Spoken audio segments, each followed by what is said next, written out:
બાપુ, ગાયત્રી મંત્રના ગાયત્રી માના ઉપાસક, શું કારણ કે એના ઉપાસક થયા? મને એકવાર ઇન્જેક્શન પાકેલું, એટલે અમે ઉપલેટા બસ સ્ટેન્ડમાં, જૂનું બસ સ્ટેન્ડ હતું, ત્યાં બસમાં ઉતરી અને ત્યાંથી દવાખાને ડ્રેસિંગ કરાવવા જાય તો ત્યાં મને 5 મુખ અને 10 હાથવાળા માતાજીનું સ્વરૂપ માથે એમ લખેલું હતું, ગાયત્રી વ્રત પૂજન. મારે આ ચોપડી જોઈને આમાંથી કંઈક કરવું છે મારે. ને ચોપડીમાં બધા મંત્રો ને શ્લોક ને બધું મારી મેળે મેળે મેળે મેળે શીખો.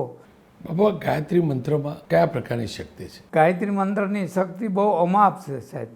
મને તો એના ઘણા બધા અનુભવ થયા. નાગોદર અમે યજ્ઞ કર્યો, હું 3.5 વર્ષ બેસી ગયો. નવો આશ્રમ હતો, ત્યાં કોઈ સેવક સમુદાય કોઈ હતું નહીં આપનું.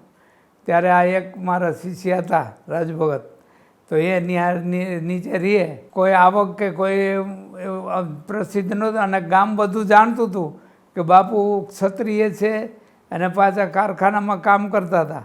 એટલે કારખાનામાં કામ કરતાં કરતાં સાધુ થયા હોય એમાં શું હોય, એટલે કોઈ પાછ કંઈ આવે નહીં, એટલે માણસ બહુ ઓછા આવતા.